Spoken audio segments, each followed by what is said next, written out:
Tinzley Bradford.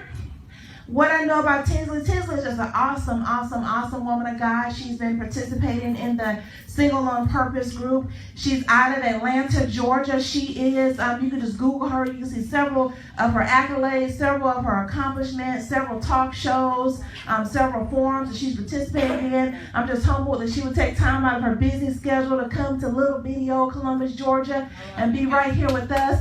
But she has authored a book, love it. It is the real. She tells us about settle free. How many of you ever settled for some stuff? And it's so good to hear from someone that tells us that we can be settle free. She tells us, hey, I'm more than some pretty feet. I'm bigger than that.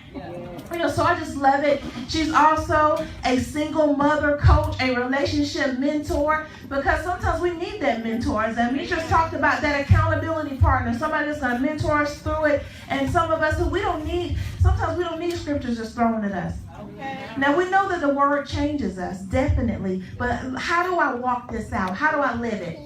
Don't tell me this scripture says whatever. Tell me how to walk it out. Tell me how to be successful in our singleness. And that's exactly what Tinzley does. And she tells you sisters, she tells you brothers how to walk it out, how to be single on purpose, and how to be settled free. So without further ado, let's just stand on our feet and just give her a round of applause. I believe that she has an awesome word for us. She's very real. She's very raw. She's very tangible. Her book is going to bless your life. Her testimony is going to bless your life. We've talked a couple times on the phone, and I've been immensely blessed. Thank you so much. Woo! All right. How's everybody doing? This has just been a very awesome event. I hope everyone's enjoying it. I have had the best time. Everybody looks beautiful today. I just want to thank you, Erica, for inviting me out here. And it's okay. We'll do something else. I had something in mind when I walk up. I was going to have that song. Y'all remember that song playing by Cameo? I'm living the single. Yes, life. There's nothing wrong with that at all. Yes. But we know how it feels. So I'm excited to be here. And I thank Pastor Burt for having me and having this event here. I'm going to start off with a small quote and a part of Maya Angelou's poem. And it's Phenomenal Woman. That's all of us. That's right. For those guys, you know y'all phenomenal. Yeah, we got it. Yeah. Men themselves have wondered what they see in me. They try so much, but they can't touch my inner mystery. When I try to show them, they say they still can't see. I say, is it the arch in my back? The ride of my breast? The grace of my style? I am a woman, phenomenal woman. That's me. Everybody give yourselves a round of applause for being a phenomenal woman. Whether you're single, whether you're in a relationship, whether you're married, you are phenomenal. So I decided to call my talk today, I'm single. Who am I to talk? That's the name of it. I'm single. Who am I to speak? I'm here giving relationship dating advice, and someone's probably going, how's she going to tell me something? She don't even have anybody herself. What does she know? She's single. She don't even have a man. So how's she going to tell me what I'm supposed to do? I've dated a few guys along the way, so I haven't always been single. I've been in relationships here and there. I'm sure if you're single today, you probably have dated. You've been in relationships. They just didn't last. That's right. Right? It just didn't last. I dated a guy a long time ago, and I was all into him. He was into me. There were some things about that guy that I loved. There were some things about that guy that I couldn't stand.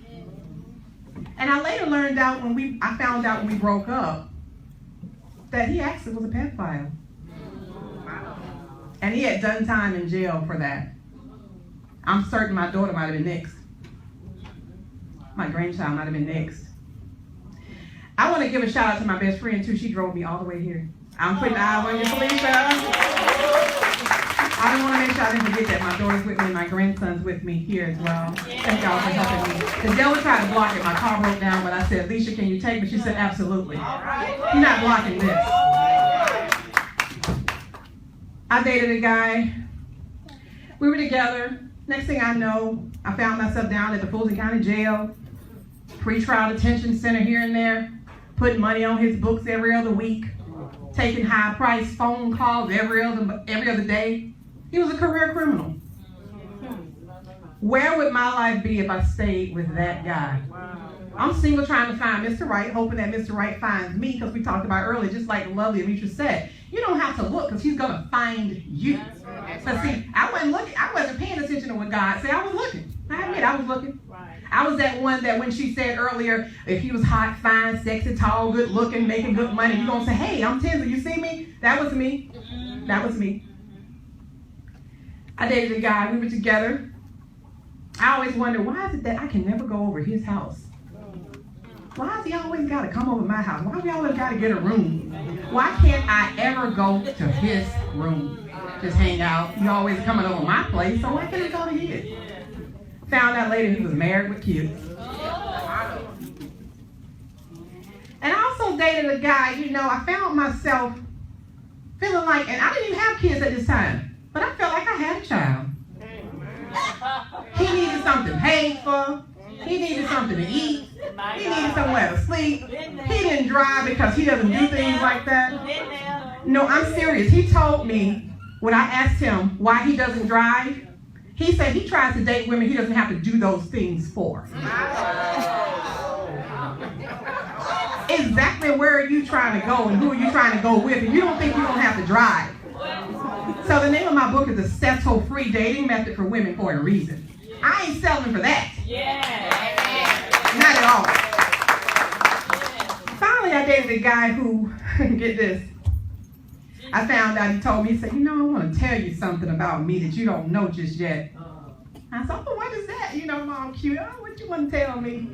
Oh, I like men and women. I want to try a few things out with you. I like to test a few things out with you. Test a few things out with who? Test a few things out with who? Like Beyonce said, you must not know about me. You must not know about me. Okay? So, with that being said, how about I just change it up a little bit? I'm not going to give you any relationship dating advice. I'm not going to give you any relationship tips. I'm not going to tell you what you need to be doing in your relationship life. How about I just say, I'm going to give you a few or make a few suggestions. Okay. Can we agree on that? Can I make a few suggestions for you to do? And I'm suggesting that you start making wiser choices when choosing your mate. I wrote the book for a reason, Settle-Free Dating Method for Women, the no-nonsense advice guide to remind you that you are more. Settle-Free Dating Method.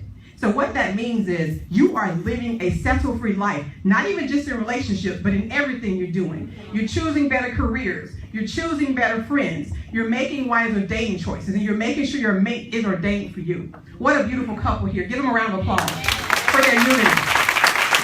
All of us singles want to get where they are. And as they said, it wasn't easy. She wanted to do this, and he wanted to say, Lord. But it worked. It worked. And congratulations on you all. So I'm not here to tell you what you need to do, but that's one of my suggestions. Make wiser choices. My Settle-Free Dating Method allows you to see the signs in the beginning stages. You know those signs we all tend to ignore? Yes. He's sitting right there acting a fool. We like, oh, that's just how he is. That's not acceptable. He's sitting there cursing you out, your mama out, your family out, treating you like crap. Oh, he'll get over it tomorrow. Do you want to be with somebody who treats you bad and makes you sad? Do you want to be someone who makes you feel miserable about yourself? Settle-free means the moment you see those signs. One of my chapters talks about next. Two of my favorite words is settle-free and next. One of my chapters, I'll tell you all the signs. After that particular chapter, I'll say next. If he's walking around treating you like crap, next. I want y'all to say it with me. If he's walking around treating you like crap, next. You deserve better than that. So it's a difference in trying to change somebody, trying to influence a guy, trying to motivate a person, but you cannot make them change. You can influence them all you want. She made him better. He made her better. They made each other better. They couldn't force it. They had to both want that. And they had to both want it God's way.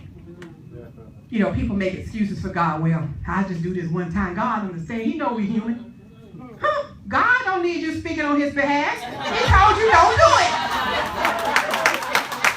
He don't need you speaking on his behalf, talking about what God understands. No, he won't understand. Now, he'll let you do it.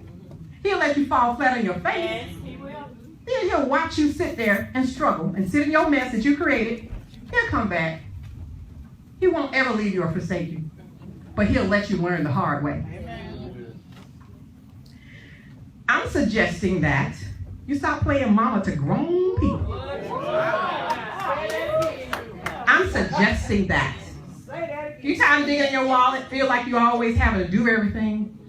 Y'all remember that song Erica Badu? I'm getting tired of your. You don't never buy me nothing. You gotta stop, you gotta start making them call Tyrone.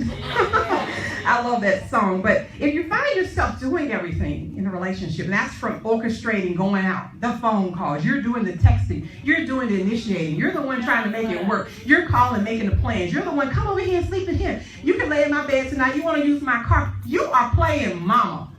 You're not in a relationship. That's mom and daughter. That's mom and son. But you don't have to listen to me. I'm just making a few suggestions.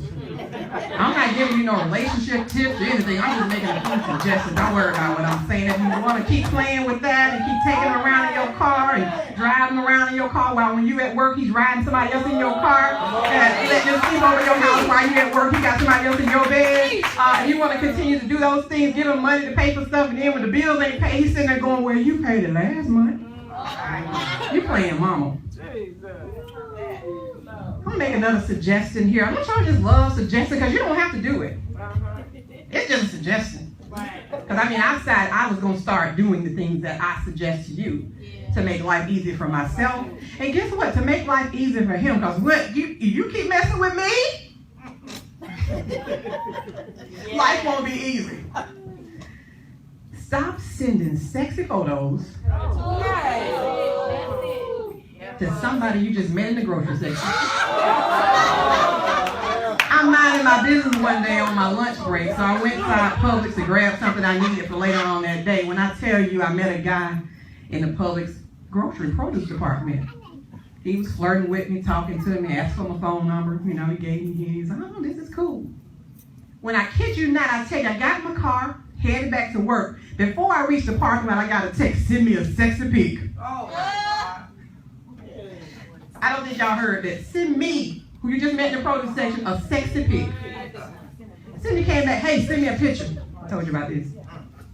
So let me tell you what I did, ladies, and you got to pay attention to these ways. You got to be slick, you got to be funny, you got to, you got to try and get them back and hit them where it hurts. I said, oh, you want me to send you a picture? I said, okay. I took a picture of beer and I sent it to him. Because he spelled it picture. Send me a picture.